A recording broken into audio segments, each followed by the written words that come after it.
Good evening. This is a documentary about the making of the 2025 album Jellyfrog Fizz by the Killer Rabbits. Well, we hadn't got anything else to do. Well, we hadn't got anything else to do, really. The second album by the Killer Rabbits has been long awaited. Well, after the last one, we were banned from entering a recording studio for 20 years. We made the first one in 1988, yeah. A five-piece band in the 1980s, the Killer Rabbits included the founder members Roger Grandad Rabbit, Roger Radio and Morgan Sensitive Rabbit. So he said, I've got a song, or a couple of songs, and let's record them, like the old days. I just asked, and I said, hey, yeah, we could make an album. Let's make a new Killer Rabbits album, about time. I said you're jumping the gun, really. We'd written this one song, and he wanted to talk about a release date and a press conference to launch the world tour. And he said, well, I'm not really sure. And I said, yeah. And then I started planning, my mind goes into planning mode, and I've called up a friend of mine in LA. He does these big elaborate stage sets. He did a couple of the big Stones ones. Booking the dates for the world. I kept saying to Roger, why do you keep calling it an album? It's just a couple of songs, really, a couple of rants into a microphone. But he insisted he wanted a product. He wanted a product that he could stand his coffee cup on, a piece of plastic with a hole. Anyway. Yeah, well, there are rumours. Just don't listen to the rumours. It was a spat. It was a trifle, really. Morgan and I, it wasn't really falling out. We didn't fight or anything. It just all got blown out of proportion by the media, as always. And we ended up arguing about it, what it was going to be. And then he said, come outside. I said, come outside? You're joking, he said. Come outside. So I said, all right then. So I went outside with him. And then we had a race to settle it. Run to the end of the road and back. And which I won, of course, because I was the junior champion 3 years running of the Merston Three Lakes cross-country race. So I was always pretty sharp. So he said, okay then, we're going to do an album. And that's how the album came about. And I said, you could do the videos then. You do the videos. And he was as pleased as punch, to doing the videos. So, we're back on, we're getting on really well now. Yeah, we put all the rancour of those early days behind us. Doing really well. Along with Grandad Rabbit, the band's principal songwriter has always been Roger Radio, an ex-toilet cleaner from Dewsbury. Yeah, I think it's pretty well known now, isn't it, that I am not the original Roger Radio, the Nasty Man Rabbit, who sadly died in a bizarre hedgerow accident when he was gardening and got eaten by a lot of hedgehogs. And of course it was right at the height of the Killer Rabbits, power, as it were, when, everything was Killer Rabbits this, Killer Rabbits that, merchandising. And the album cover of Dodgy Derek's Desert Driving Dunkin' Donuts stand, if you turn it over, the picture of Roger Radio is upside down. It's an ancient Egyptian symbol of death. And of course they had to find a new Roger the Radio Nasty Man Rabbit, and I applied to the ad. I was working in an account for a big firm in Switzerland at the time, and I just had to have a bit of facial surgery to look more like the original. Obviously I had to learn to play various instruments. Also, somewhere deep in the mix, it's very, very low down, but if you listen very carefully all the way through the album, you can hear which, when you play it backwards, says, "Rest in peace, Roger Radio." But I got a picture of the original Roger. That's the original Roger Radio. So you can see it is a bit different. Obviously I'm a bit older now, but I fitted in really, really well. And of course we kept the secret for many, many years. Mad Roger the Nasty Man Radio Rabbit, yes. We try not to involve him at all because he's a bit of a all right. He's a bit of a nuisance. But well, he came up with the concept, the costumes, the tunes, the lyrics, and so I got all right. Sorry, I've got to go. Someone wants to come in. In the 1980s, songwriting had seemed easy, but how did the band approach it now, after such a long period of doing absolutely nothing? Anyway, I suppose the Killer Rabbits had three principal songwriters before, myself, Roger Grandad Rabbit and Morgan Sensitive Rabbit. And poor old Roger Grandad Rabbit's no longer here, so it's down to myself and Morgan. We just started writing songs again around the end of 2023, 2024, but they were too good for the Killer Rabbits, so we wrote these instead. So Morgan Sensitive Rabbit said to me, I've got a song I've written called Jellyfrog Fizz. And I said, brilliant, why don't we do that? Let's make a new album. Writing at least 2 bits of one of the songs, later to be completed by an AI program, was Morgan Sensitive Rabbit, who played the drums and the bugle on the first album. People think of me as this great songwriter, and I don't blame them, you know, because some of what I do is genius, really. But mostly I have an idea for a song, a concept in the bath, usually, and I tell Roger, and he writes the lyrics and the melody and does the arrangement, and comes back to me with what the tune is. But yeah, my bit is I do the heavy lifting. But I would like to say that I do the heavy lifting, really. People compare me with Dylan and Magic Roundabout. He's written or conceived the ideas for, I used to say, probably most of the songs. The album title, Jellyfrog Fizz, is one of Morgan's songs, so it's a Morgan heavy. Yeah, I need to write some more. A song about moss, actually, might be quite nice. Yeah, that's an idea. In order to arrange the songs, demo recordings were made, and then a series of rehearsals was set up. His Majesty's a jolly fine. No.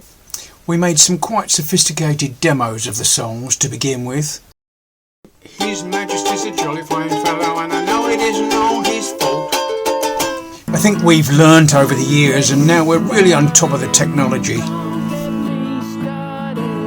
We had to firstly work out how the songs went.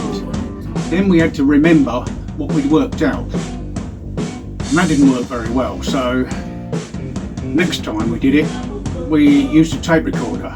But that didn't work either. No, it just didn't work.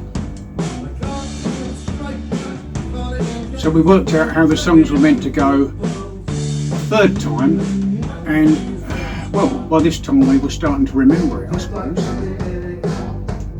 The whole process wasn't helped by Roger turning up to each rehearsal with a new song. So we'd have the 3 songs that we were trying to rehearse, plus a new one to learn on that occasion. Then the next rehearsal we'd have to rehearse or remember how 4 of them went, but he turned up with another new one, so we'd have to learn a 5th one. So the next rehearsal, and so on and so on. Real nuisance. We thought about having him put down, but somebody said you're not allowed to do that anymore. Since Brexit, I suppose. The band's style can be described as a mix of jazz and classical children's music. Yeah, we've been very careful this time not to have any Beatle references in the songs on the new album. After all the trouble last time with the George Harrison, you know, the song he claims was after one of his tunes.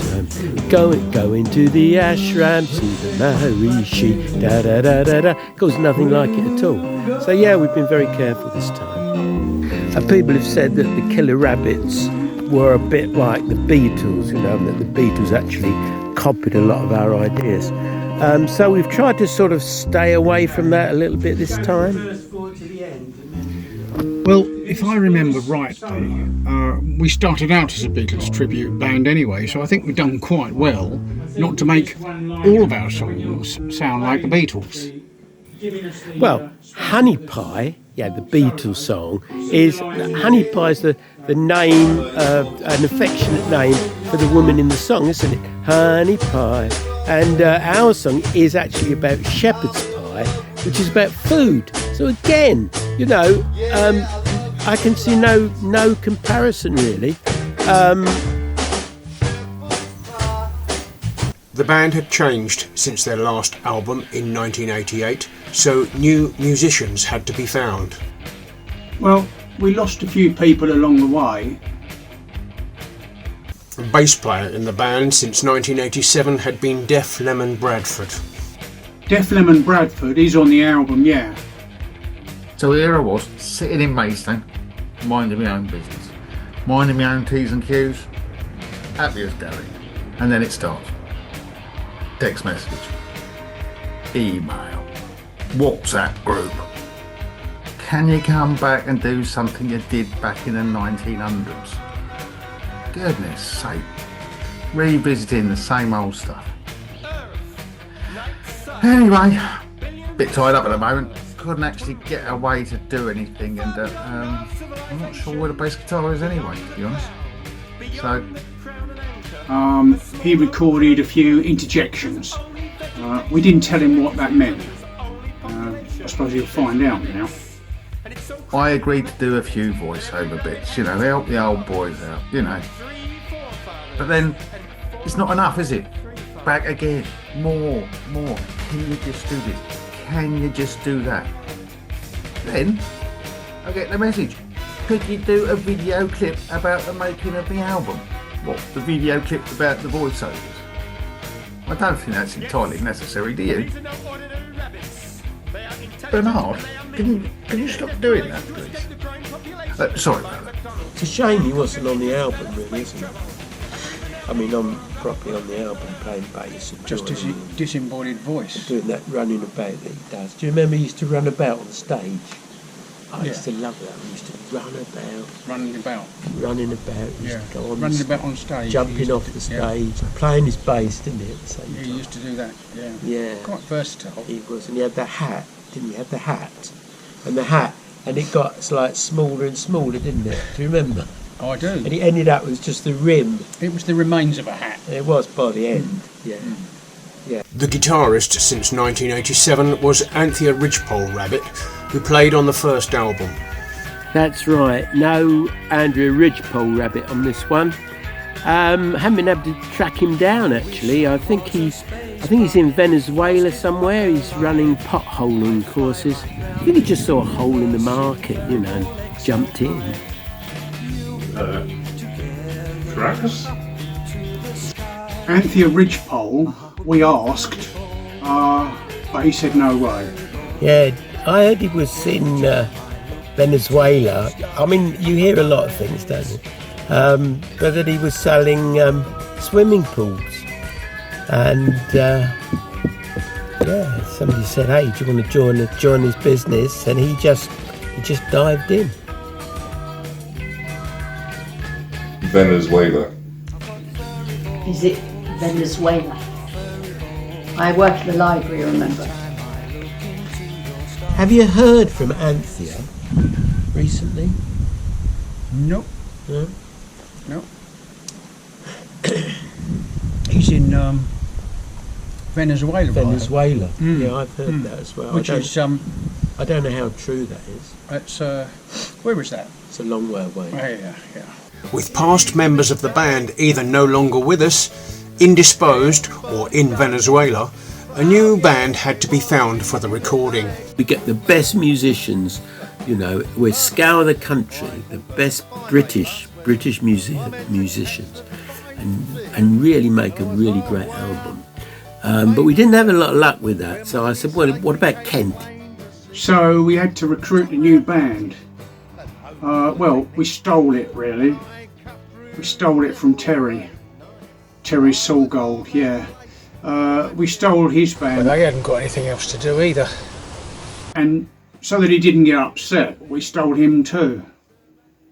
Terry Saul Gold, a former roadie, was recruited and allowed to sing on some of the songs. He was told he could sing as much as he liked on any of the songs, but he was not told that it would be erased from the final album.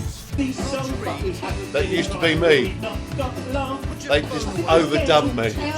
Yeah, he was a roadie originally. He'd been nagging the Rabbits to be in the band. He wanted to be in the band. I once was a lighting technician for the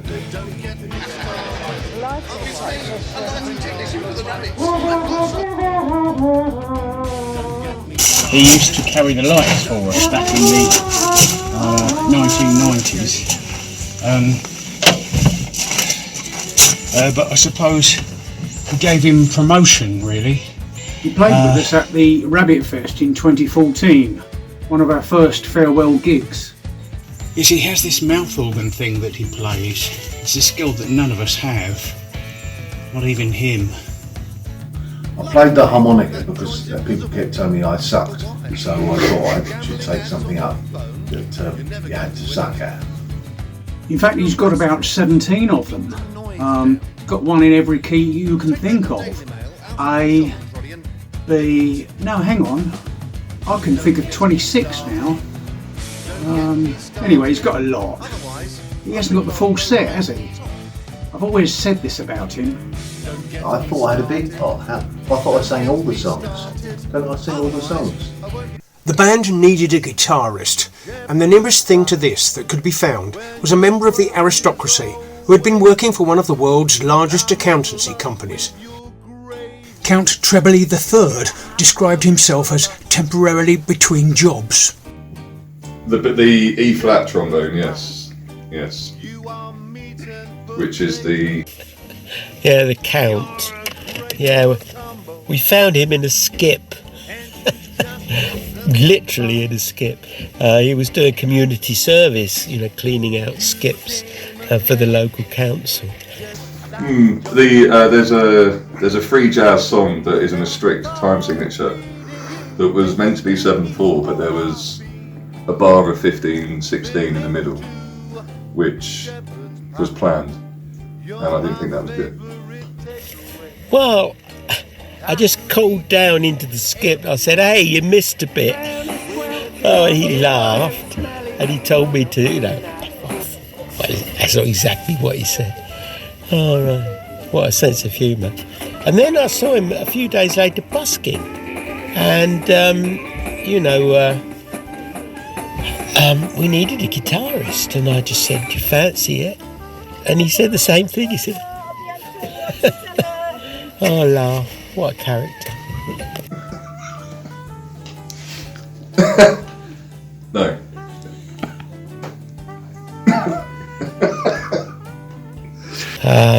Yeah, bit wayward. Aren't we all, really? Deeply traumatic. I've had to join a walking group just to... Don Double-D Clutch the Van Man, second violinist with Michael McIntyre's Whitley Bay Roof Orchestra, was recruited to play the bass guitar. Very deep sound, like a well. What group is this with? The Killer Rabbits. Oh yes.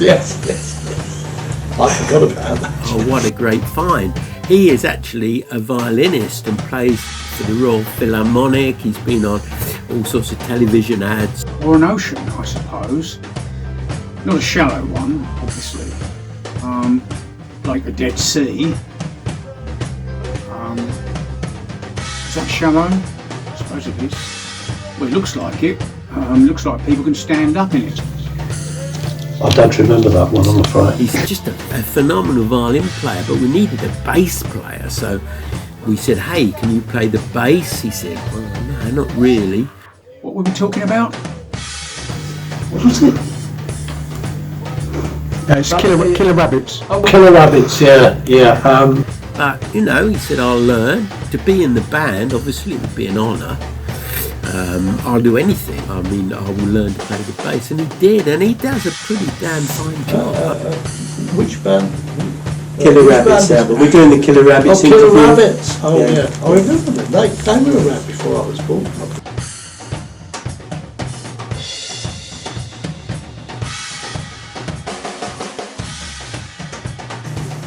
Oh yes. I wonder which group? Killer Rabbits. Okay, fair enough. Yeah, I keep getting mixed up with some old. Like 90% of the musicians playing on the album, Don Double Dick Clutch the Van Man has yet to receive a penny for his services. What's it? Sorry. It's the Killer Rabbits.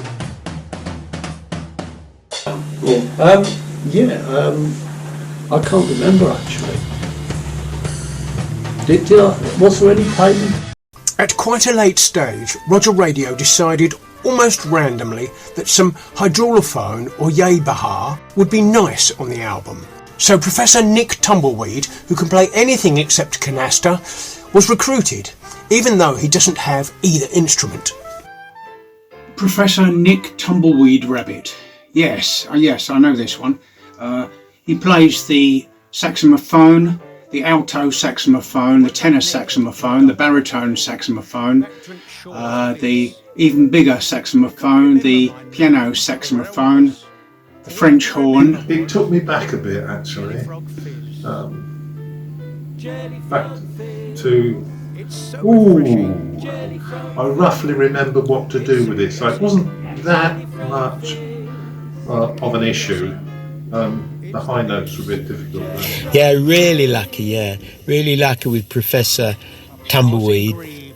Caught him in between tours, preparing to go off in August with the Jesse Wilkinson accordion band tribute act on a tour of Sheffield. So it just worked really, really well for us, and he was able to fit the Killer Rabbits album in. The flugelhorn, the ukulele, the guitar, the piano, the cor anglais, is that the same thing? The bassoon, the oboe, the flute, the clarinet, the violin, the viola, and the harp. Did I say the saxophone? Yeah. He didn't play anything else. Can't play anything else. We had to find a microphone stand that would go high enough, really. Yeah, it's always a problem. Music stands are worse, actually, because I can't, the music's way down there and I have to crouch. He came down when we were recording and insisted on playing the saxophone through nearly everything. We had to throw him out in the end. And now he's demanding royalties. And it's quite normal actually for a saxophone player not to be heard. Recording the album was a highly specialised and very tightly controlled process run by an unemployed bicycle thief from Cardiff who sadly disappeared on day one and has not been seen since. In a studio just outside Brighton. It was the only one that would have us. It was worth it, don't you think? All the trials and tribulations. Yeah. I think it Do you remember the chaos? Chaos, blimey, yeah. Absolute. Well, chaos is a good word, isn't it? Yeah. The chaos of getting all those musicians. Some of the best in Faversham, and Sheppey, all together at the same time. I don't like cooking apples. Don't you? When we got in the studio, we had a list. Unfortunately, all the items on it were only available in Tesco's or Lidl. Yeah, it was the wrong list, of course, yeah.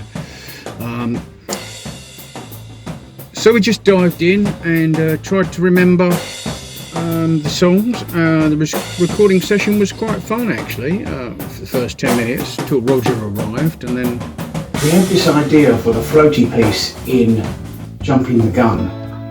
I'd written this orchestral piece, and Roger said, we've already got the Professor's flute, we don't need anything. Roger said, we'll never get a 50-piece orchestra in the studio. I said, well, we'll have to hire a bigger studio. So we approached EMI and we managed to get Studio 1 at Abbey Road Studios. Big enough for an orchestra.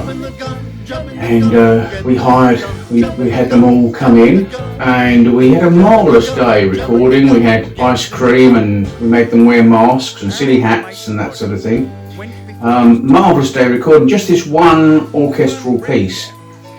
But in the mix now, you listen to it in the final mix, and all you can hear is you can hear the Professor Tumbleweed's flute that comes through very nicely, and the rest of the orchestra is way down in the mix. You have to listen very carefully. Sounds more like a sort of seabird now. Roger, why are you having to redo it all?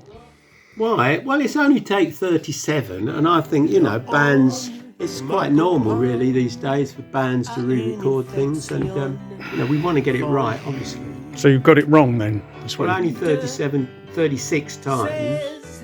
I mean, that's par for the course, really. Not that we're playing golf, but, you know. It's just like that.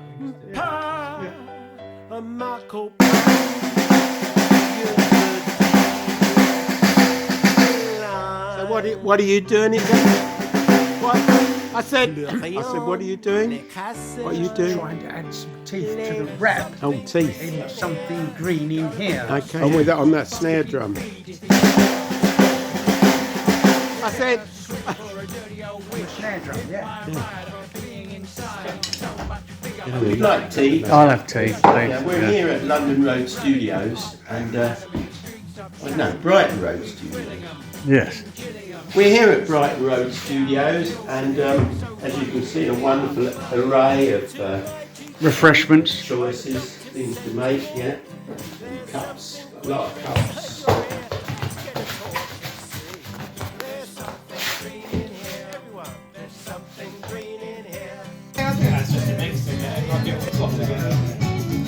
As long as you're aware of it. Yeah, you don't want Alison too nominal at any point.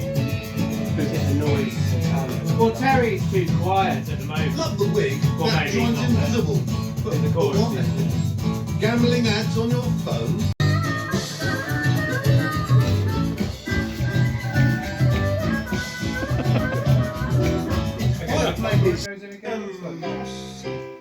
You're like Bruce Springsteen. So you start by playing that.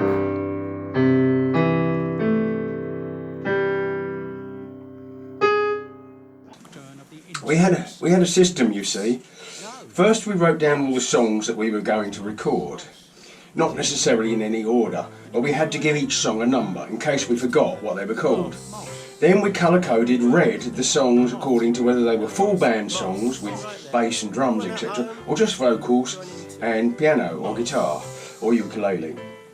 In fact, we then marked each song which used a ukulele with a blue marker. Then, if Terry was singing lead vocals, we had a green mark, Roger a yellow, and anyone else a purple marker. But the purple did look a bit like the blue, so we had to switch to orange. Then, if we had already recorded the backing tracks, we highlighted the song with a pink marker. It might have been Therese, or did we use that for something else? Then we rearranged the songs in the order that we would work on them. But this went a bit wrong when Roger wrote a new song, and we had to insert it at the top and remember what all the coding colours were. Something was orange. What was orange? Then we rearranged the songs again with a number for where they would be on the album, marked in violet if the song was to have any kind of introduction to it, like in Shepherd's Pie, the song, not the dish. As we then recorded the songs, if we needed saxophone on the track, we decided we would mark it with a grey highlighter, but I couldn't find a grey, so I just shaded it with pencil. Similarly, trombone, rosé, trumpet, crimson, ukulele, aqua, bagpipes, a kind of tartan colour, quite clever that, eh? And we were going to use pure brilliant white, but it clashed with the studio kitchen, so we had to use frosted dawn. Then there was green glade for the songs that we wouldn't be working on anymore. Again, that clashed a bit with Roger's jumper, so we used crushed aloe in the end. Moving the songs around in the order was tricky, but with the use of a Stanley knife and some sellotape, we ended up with a working document which we could use in the studio, and I think other studios would be very interested in using such a system. It's a great little system, which became invaluable in the great scheme of things during the recording process.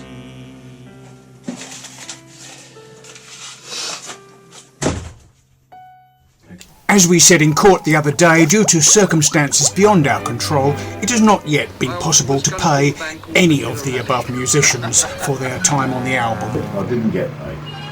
No, did anybody else get paid? It's all part of the creative process. No. No. I thought I didn't get paid. I didn't get going to paid. be me. So I don't mind, you know, well, I say I got paid, I'm hoping I will get paid. Well, again, it seems mainly paid in food. Well, you know, like you've been doing this all your life. So I was very happy. Shiitake mushrooms. Was there any payment?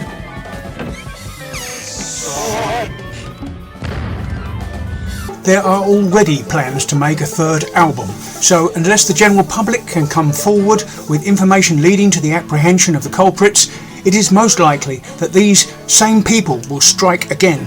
Some members of the band have already been asked if they would appear on the third album. Oh, I'd do it again, yes. I'd do it again, definitely. If I don't get arrested for this one. I'd rather not. No. No. Oh, totally. Which band was it? Sorry.